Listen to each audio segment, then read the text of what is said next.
അസ്സലാമു അലൈക്കും, welcome to our channel. അപ്പോൾ ഞാൻ നിങ്ങൾക്കായിട്ട് പറഞ്ഞിരുന്നത് നമ്മുടെ കുഞ്ഞുങ്ങൾക്ക് നമ്മൾ വളരെ എപ്പോഴും സെർച്ച് ചെയ്യുന്നൊരു കാര്യമാണ്. ഇപ്പോൾ എൻ്റെ കുഞ്ഞിനാണെങ്കിൽ പോലും ആൾക്ക് തുടക്കത്തിൽ നല്ല ഹെയർ ഉണ്ടായിരുന്നു. പിന്നീട് നമ്മൾ മുടിയൊക്കെ കളഞ്ഞ് രണ്ടാമതായപ്പോഴും നല്ല തിക്നെസ് ഉണ്ടായിരുന്നു. മൂന്നാമതായപ്പോൾ ഒന്നുകൂടെ തിക്നെസ് ആവട്ടെ എന്ന് വെച്ചിട്ട് വടിച്ച് കളഞ്ഞു. അപ്പോഴേക്കും അങ്ങനെ ഷേവ് ചെയ്ത ശേഷം പിന്നീട് ആളുടെ അത്രയും തിക്നെസ് ഉണ്ടായിരുന്നില്ല. അതായത് നമ്മൾ പണ്ടുള്ളവരൊക്കെ പറയുന്നത് കേട്ടിട്ടുണ്ട്, പേരൻസിന് മുടിയുണ്ടെങ്കിൽ കുഞ്ഞുങ്ങൾക്ക് നല്ല മുടി ഉണ്ടാവുന്നത്.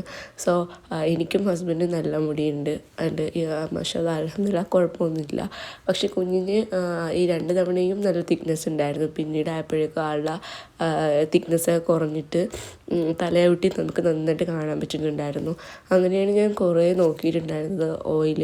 അപ്പോൾ ആദ്യമൊക്കെ നമ്മൾ കുഞ്ഞുങ്ങൾക്ക് എപ്പോഴും ബേബീസിന് എപ്പോഴും പാരച്യൂട്ടാണ് ഉപയോഗിക്കാറ്. അപ്പോൾ ഞാനും കുഞ്ഞിനും പാരച്യൂട്ടാണ് ഉപയോഗിച്ചുകൊണ്ടിരുന്നത്.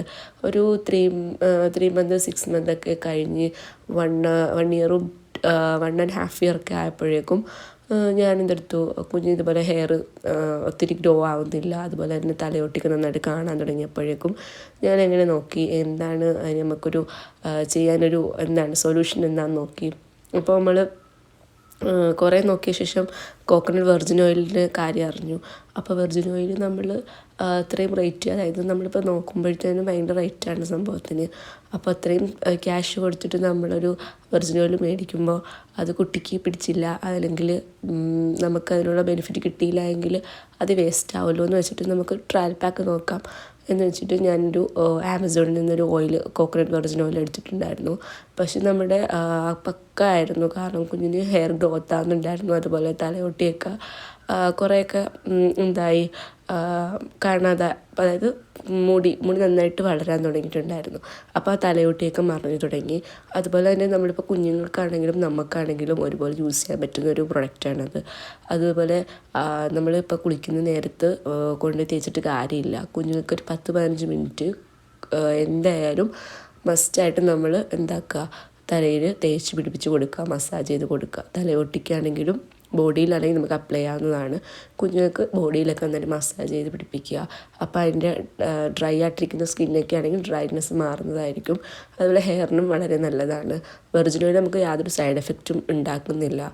അതുപോലെ തന്നെ നമുക്ക് നമ്മുടെ ഒരു അപ്പോൾ സാധാരണ ഒരു വെളിച്ചെണ്ണ അല്ലെങ്കിൽ സാധാരണ ഒരു ഓയിൽ പോലെ അല്ലായിരുന്നു ഇതെന്ന് പറഞ്ഞാൽ നമ്മൾ വന്നപ്പോൾ തന്നെ, അതായത് കിട്ടുമ്പോൾ തന്നെ നമുക്ക് അറിയാൻ പറ്റും ആ ബോട്ടിൽ നല്ല പ്യുവറായിട്ടിരിക്കും, നമ്മുടെ പച്ചവെള്ളമൊക്കെ ഇരിക്കുന്ന പോലെ തന്നെ ഇരിക്കും.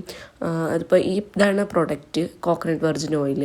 ഇതെന്ന് പറഞ്ഞാൽ ഞാൻ 500 ml ബോട്ടിലാണ് വാങ്ങിച്ചിട്ടുണ്ടായിരുന്നത്. 300 സംതിങ് ഉണ്ടായിരുന്നുള്ളൂ. ഇപ്പോഴും ആ റേറ്റ് തന്നെ ഉള്ളൂ. ഇപ്പോൾ ഇതിന് നമുക്ക് ചെറിയ പാക്കറ്റും അവൈലബിൾ ആണ്.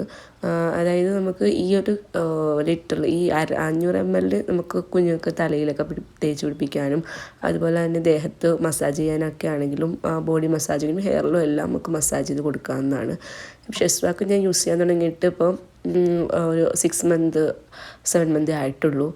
അപ്പോൾ ആൾക്ക് ഇപ്പോൾ ഞാൻ മസാജ് ചെയ്ത് കാണിക്കാത്തതെന്ന് വെച്ചാൽ കുഞ്ഞിന് പനിയായതുകൊണ്ടാണ് മസാജ് ചെയ്യാൻ കാണിക്കാത്തത്. സോ ഇതിൻ്റെ ചെറിയ ബോട്ടിൽ നമുക്ക് അവൈലബിൾ ആണ്. ഞാൻ ആമസോണിൽ ഇതിൻ്റെ പർച്ചേസ് ചെയ്തതിൻ്റെ ലിങ്ക് നമുക്ക് ഡിസ്ക്രിപ്ഷനിൽ കൊടുക്കാം, വേണമെന്നുള്ളവർ പർച്ചേസ് ചെയ്താൽ മതി. അപ്പോൾ ഇതിനെന്ന് വെച്ചാൽ പ്യുവറാണ്, നല്ല നമ്മൾ പച്ചവെള്ളം പോലെ ഇരിക്കുന്നതാണ്. അപ്പോൾ കുഞ്ഞിൻ്റെ ഡ്രൈനെസ്സും ഡാർക്ക്നെസ്സും ഒക്കെ മാറാനും അതുപോലെ തന്നെ ഹെയർ ഗ്രോത്ത് ആവാനും ഹെയർ ലോസ് മാറാനും ഒക്കെ വളരെ ഹെൽപ്ഫുള്ളാണ്. അതുപോലെ തന്നെ ഇതിൻ്റെ നമുക്ക് ബേബീസിന് റാഷസ് മാറാനും അതുപോലെ തന്നെ ഡയപ്പർ റാഷസൊക്കെ ഉണ്ടല്ലോ, അതൊക്കെ മാറാൻ വളരെ നല്ലതാണ് കേട്ടോ. കാരണം എന്താണെന്ന് വെച്ചാൽ ഇപ്പം കുഞ്ഞുങ്ങളാകുമ്പോഴത്തേനും ന്യൂ ബോൺസൊക്കെ ആകുമ്പോൾ അവരുടെ സ്കിൻ എപ്പോഴും റാഷസ് ആയിക്കൊണ്ടേയിരിക്കും. അപ്പോൾ അവർക്കൊക്കെ വളരെ ഹെൽപ്ഫുള്ളാണ്. അതായത് നമ്മളിപ്പോൾ ഡയപ്പർ യൂസ് ചെയ്താണെങ്കിലും അല്ലാത്തവരാണെങ്കിലും റാഷസൊക്കെ ഉണ്ടെങ്കിൽ, ചൊറിച്ചിലും കാര്യങ്ങളും ഒക്കെ ഉണ്ടെങ്കിൽ കൊതുകുത്ത് ഒക്കെ ചെയ്യുമ്പോൾ കുഞ്ഞുങ്ങളുടെ പെട്ടെന്ന് സ്കിന്ന് റിയാക്ട് ചെയ്യും. അപ്പോൾ അതൊക്കെ മാറാൻ വേണ്ടിയിട്ട് നല്ലതാണ്. ഇത് അപ്ലൈ ചെയ്ത് കൊടുത്തിട്ട് നമ്മൾ ഡയപ്പർ ഇട്ട് കൊടുത്താലും വിഷയമൊന്നുമില്ല, കുഞ്ഞുങ്ങൾക്ക് യാതൊരു ഇറിറ്റേഷനും ഉണ്ടാവില്ല. അതുപോലെ കുഞ്ഞുങ്ങളുടെ സ്കിന്ന്, അതായത് ന്യൂ ബോൺസിൻ്റെയൊക്കെ സ്കിന്നൊക്കെ ആണെങ്കിൽ, അതായത് അവരുടെ ബോഡി എപ്പോഴും കുറുകിയതൊക്കെ ആയിരിക്കും, അതായത് വണ്ണം ഉള്ളതായിരിക്കും. നമ്മൾ ബ്രസ്റ്റ് ഫീഡ് മാത്രമേ ഉള്ളൂ, അപ്പോൾ കുഞ്ഞുങ്ങൾക്ക് എപ്പോഴും ഇച്ചിരി തടി ഉണ്ടാവാറുണ്ട്. അപ്പോൾ അങ്ങനത്തെ റാഷസും കാര്യങ്ങളൊക്കെ മാറാൻ വേണ്ടിയിട്ട് വളരെ നല്ലതാണ്. അപ്പോൾ ഈ ചെറിയൊരു ബോട്ടിൽ നമുക്ക് അവൈലബിൾ ആണ്. 196 രൂപ സംതിങ് എന്തേ ഉള്ളൂ. അപ്പോൾ നിങ്ങൾക്ക് ഒന്ന് ട്രൈ ചെയ്ത് നോക്കാവുന്നതാണ്. ആ ചെറിയ ബോട്ടിൽ വാങ്ങിച്ച് നിങ്ങൾക്ക് ഇഷ്ടപ്പെടുകയാണെങ്കിൽ നിങ്ങൾ തീർച്ചയായിട്ടും വലിയ ബോട്ടിൽ യൂസ് ചെയ്യാവുന്നതാണ്. അപ്പോൾ അത് വലിയവർക്കും ഹെൽപ്ഫുള്ളാണ്, കുഞ്ഞു മക്കൾക്കാണെങ്കിലും വളരെ നല്ലതാണ്. ഇപ്പോൾ റാഷസൊക്കെ മാറാൻ വളരെ നല്ലതാണ്. നമ്മൾ റാഷ് ക്രീം ഇടുന്നതിനെക്കാട്ടിയും ബെറ്റർ ഇതുപോലെ ഓയിൽ യൂസ് ചെയ്യുന്നതാണ്. ഷെസ്വാക്കും ഇതുപോലെ ഞാൻ യൂസ് ചെയ്യാറുണ്ടായിരുന്നു. ആൾക്കെപ്പോഴും ഡയപ്പർ വെക്കുമ്പോൾ അലർജി, അതായത് ഈ ഒരു റാഷസ് എപ്പോഴും ഉണ്ടാവാറുണ്ടായിരുന്നു. അപ്പോൾ അതൊക്കെ മാറാനായിട്ട് നല്ലതായിരുന്നു. അതുപോലെ ഡ്രൈ സ്കിന്നുള്ള കുട്ടികൾക്കും വളരെ ഹെൽപ്ഫുള്ളാണ് കേട്ടോ.